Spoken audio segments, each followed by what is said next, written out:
بسم اللہ الرحمن الرحیم اللہم صلی علی سیدنا مولانا محمد عدد ما فی علم اللہ صلاۃ دائمۃ بدوام ملک اللہ۔ قرآن میریکلز دیکھنے اور سننے والوں کو السلام علیکم۔ امید ہے آپ سب جہاں بھی ہوں گے خیریت سے ہوں گے، اور دعا بھی یہی ہے کہ آپ لوگ جہاں ہوں اللہ تعالیٰ آپ کو اپنے حفظ و امان میں رکھے، جو مشکلات ہیں آسانیوں میں بدل دے، جو بیمار ہیں اللہ تعالیٰ انہیں صحت عاملہ عاجلہ عطا فرمائے، آمین۔ لبیک اللہم لبیک لبیک لا شریک لک لبیک ان الحمد والنعمت لک والملک لا شریک لک لبیک اللہم لبیک لبیک لا شریک لک لبیک ان الحمد والنعمت لک والملک لا شریک لک۔ محترم ناظرین، ایسی دعا، ایسی تلبیہ جسے جب پڑھتے ہیں تو یقین کریں کہ لب خاموش ہی نہیں ہوتے۔ یقین کریں محترم ناظرین، دل کرتا ہے کہ گلا پھاڑ پھاڑ کے اس کو پڑھتے رہیں، چیخ چیخ کے اس تلبیہ کو پڑھتے رہیں، کہ اسے جتنا پڑھتے ہیں اتنا دل کو سکون حاصل ہوتا ہے۔ اور اللہ تعالیٰ ہم سب کو بیت اللہ کا طواف کرتے ہوئے، حج کرتے ہوئے، عمرہ کرتے ہوئے یہ زیادہ سے زیادہ پڑھنے کی توفیق عطا فرمائے، آمین۔ محترم ناظرین، جیسا کہ اس سے پہلے ویڈیو میں ہم نے جان لیا کہ حج کیا ہے، حج کے کیا فرائض ہیں، حج کی کیا فرضیت ہے، اور حج کی فرضیت کے لیے جو شرائط ہیں وہ کون کون سی ہیں۔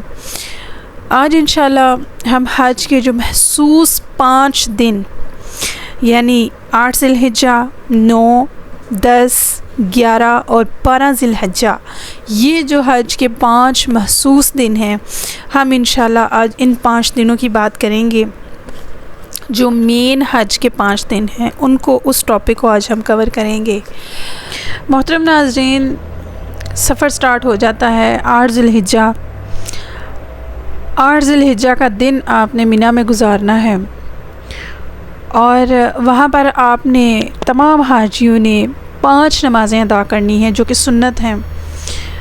ظہر کی نماز، عصر، مغرب، عشاء اور فجر، ٹھیک ہے، یہ 5 نمازیں آپ نے مینا میں پڑھنی ہیں 8 ذی الحجہ کو، یہ سنت ہے۔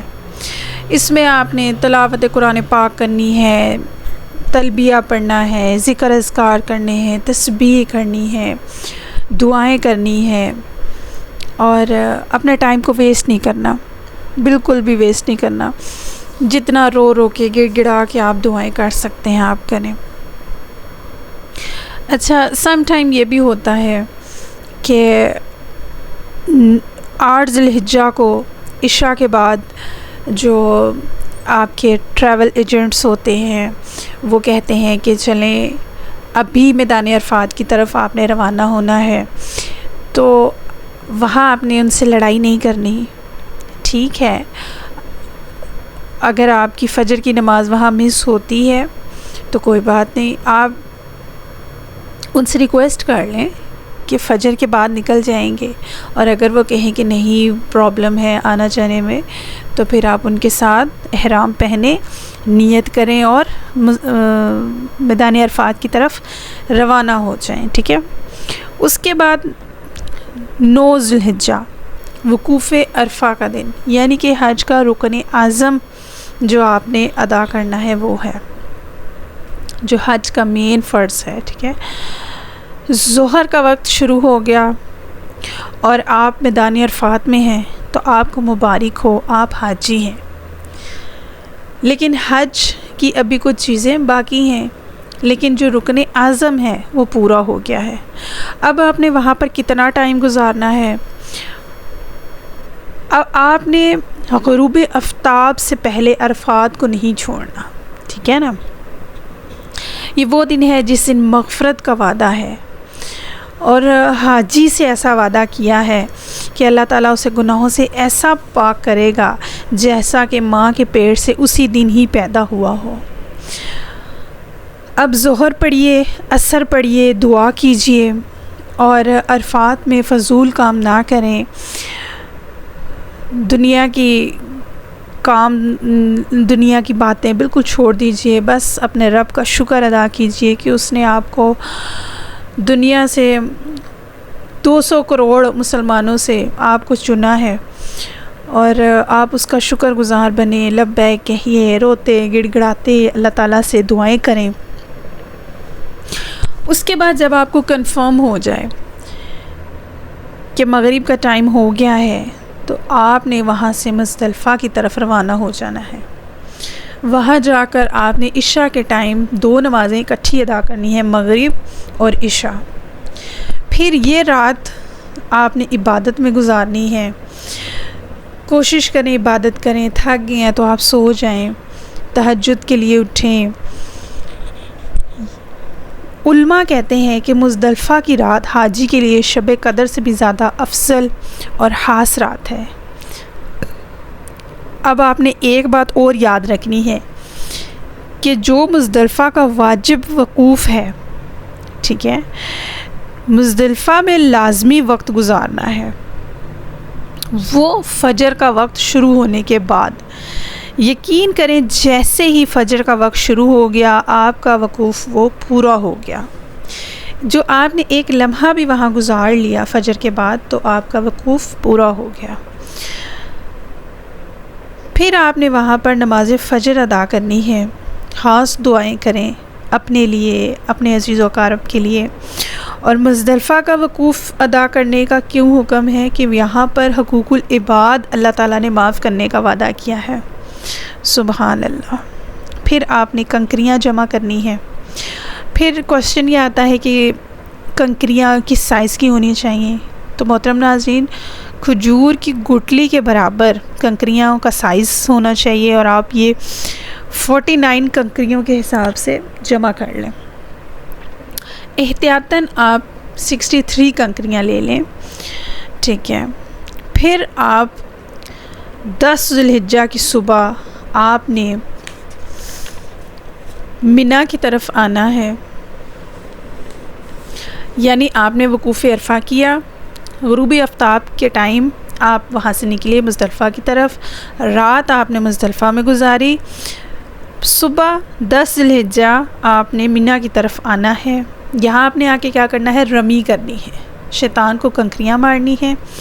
دوسرا کام آپ نے قربانی کرنی ہے، کیونکہ وہاں پر ٹائم فکس ہوتا ہے، آپ کو ٹائم ٹوکن دیا جاتا ہے جس پہ ٹائم دیا جاتا ہے کہ اس ٹائم پہ آپ کی قربانی ہو جائے گی۔ تو آپ اپنے ٹائم کا تعین کر لیں، جیسے ہی آپ کو یہ کنفرم ہو جائے کہ آپ کی قربانی ہو گئی ہے تو مرد حلق کروا کے احرام کھول دیں گے، اور خواتین اپنی چٹیا کی آخری پورے اپنی انگلی پہ لپیٹ کے کاٹیں گے، تو ان سے بھی احرام کی پابندی ختم ہو جائے گی۔ تو یہ جو حاجی پریشان ہوتے ہیں نا کہ انہوں نے 5 دن احرام پہننا ہے اور احرام کی پابندیاں، تو ان حاجیوں کے لیے خوشخبری ہے کہ انہوں نے 2.5 دن کا احرام ہوتا ہے، یعنی آپ نے 8 ذی الحجہ سے 9، 10 اور 10 ذی الحجہ کی دوپہر تک تقریباً آپ کی رمی اور قربانی ہو جاتی ہے، اور اس کے بعد آپ نے حلق کروا کے بال کاٹ کے احرام کھول دینا ہوتا ہے، ٹھیک ہے۔ اس کے بعد ایک پابندی پھر بھی رہ جاتی ہے کہ مرد اور عورت کے جو معاملات ہیں وہ آپ پر ابھی بھی پابندی ہے، ٹھیک ہے۔ آپ نہا بھی سکتے ہیں، آپ غسل بھی کر سکتے ہیں، آپ خوشبو بھی لگا سکتے ہیں۔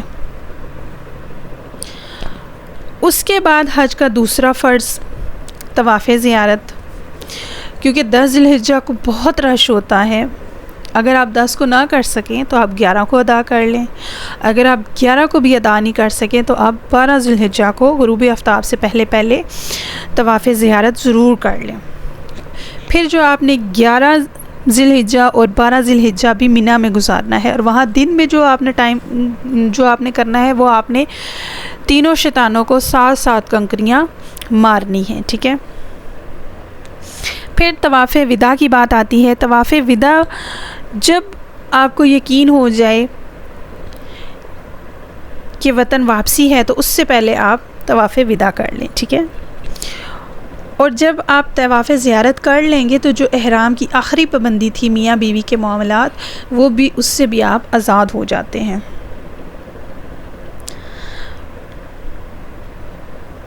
5 دن جو آپ نے حج کے گزارنے ہوتے ہیں، یہ ٹینشن کے نہیں ہوتے، گھبرانے کے نہیں ہوتے۔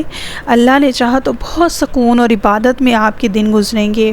شیطان کی تو کوشش ہمیشہ رہے گی کہ وہ آپ کو ورغلائے، وہاں بھی آپ لوگوں کی غیبت کریں، آپس میں الجھ جائیں، فضول باتیں کریں، لیکن ہم نے اس کے وار سے بچنا ہے، اس کے شر سے بچنا ہے۔ کوشش کریں کہ لوگوں کی مدد کریں۔ اگر کسی کو رستہ نہیں پتہ تو آپ نیت کر لیں کہ ہم نے اس کی ہیلپ کرنی ہے، اسے رستہ بتانا ہے۔ اگر کسی نے کھانا نہیں کھایا تو آپ نے اس کو کھانا کھلانا ہے۔ اگر کوئی پریشان ہے تو کوشش کریں اس کی پریشانی ختم کرنی ہے۔ اور محترم ناظرین، اللہ کرے ہمیں حج کا موقع ملے تو ہماری طرف سے کسی کو تکلیف نہ ہو، اور اللہ تعالیٰ جتنے معزز سامعین مجھے دیکھ رہے ہیں، سن رہے ہیں، کمنٹ سیکشن میں ضرور آمین لکھیں، اور اس دعا کے لیے ضرور آمین کریں کہ اللہ تعالیٰ ہم سب کو حج کا فریضہ انجام دینے کی سعادت نصیب کرے، جوانی میں دے، بڑھاپے میں دے، بار بار دے، آمین۔ امید ہے آپ کو ویڈیو اچھی لگی ہوگی، اسے لائک سبسکرائب ضرور کر دیجیے، کمنٹ سیکشن میں اپنی آراء کا ضرور اظہار کیجیے۔ جاتے ہوئے ہمیشہ کی طرح اپنا اور اپنوں کا بہت سا خیال رکھیے۔ اللہ نگہبان۔